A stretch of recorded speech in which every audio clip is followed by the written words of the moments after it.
মাত্র ৩,০০০ টাকার পুরনো বাইসাইকেল কেনার জন্য রাজধানীর শেওড়াপাড়ায় দুই খালাকে হত্যা করে আপন ভাগ্নে। পুলিশে জানায়, খালার ঘর থেকে সাইকেল কেনার টাকা চুরি করতে গেলে ধরা পড়ে যায় ভাগ্নে গোলাম রব্বানী খান ওরফে তাজ। বিস্তারিত জানাচ্ছেন মাহতাব মিনহাজ। শুক্রবার বেলা ১২টার দিকে শেওড়াপাড়ায় খালার বাসায় আসে ১৪ বছর বয়সী গোলাম রাব্বানী। এরপর বের হয়ে যায় ১টার দিকে। সিসি ফুটেজে দেখা যায় বাসায় ঢোকার সময় যে পোশাক ছিল, বের হওয়ার সময় ছিল অন্য পোশাক। এই ১ ঘন্টায় হত্যা করে আপন দুই খালা মরিয়ম বেগম ও সুফিয়া বেগমকে। তদন্তের সময় সিসি ফুটেজ বিশ্লেষণ করতে গিয়ে এক পর্যায়ে পোশাক পরিবর্তনের বিষয়টি নজরে আসে পুলিশের। ধরা পড়ার পর স্বীকার করে হত্যার কথা।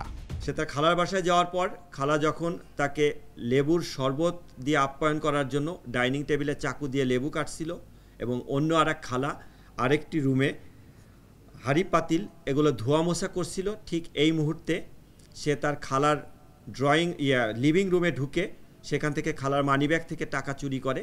টাকা চুরি করার ঘটনাটি তার খালার চোখে পড়ে।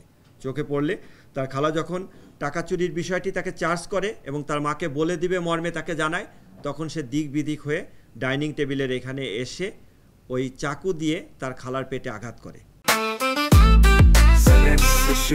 জেনেক্সে শিফট করো, লাইফকে লিফট করো।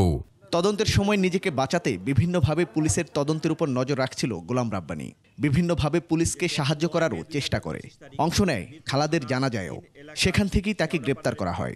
মনে হচ্ছে উক্ত ব্যক্তি পুলিশি কার্যক্রমের উপর বিশেষ নজরদারি রাখছেন, অর্থাৎ পুলিশ কখন কাকে কি জিজ্ঞাসা করছেন, কোথায় যাচ্ছেন, কোন আলামত সংগ্রহ করছেন, সে বিষয়ের দিকে তার বিশেষ দৃষ্টি ছিল। পুলিশের জিজ্ঞাসাবাদে হত্যাকাণ্ডের ভয়াবহতার বর্ণনা দেয় রব্বানী।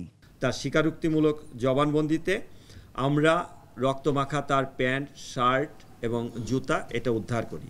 আর ঘটনাস্থল থেকে আলামত হিসাবে চাকু, পোতা এগুলো সহ আরও বেশ কিছু আলামত জব্দ করা হয়েছে। এ ঘটনায় নিহত মরিয়ম বেগমের মেয়ে বাদী হয়ে মিরপুর থানায় হত্যা মামলা করেছেন। মরিয়ম বেগমের মেয়ে নুসরাত জাহান মিষ্টি বাদী হয়ে থানায় একটি মামলা রুজু করে। মাহতাব মিনহাজ, ২১ টেলিভিশন, ঢাকা।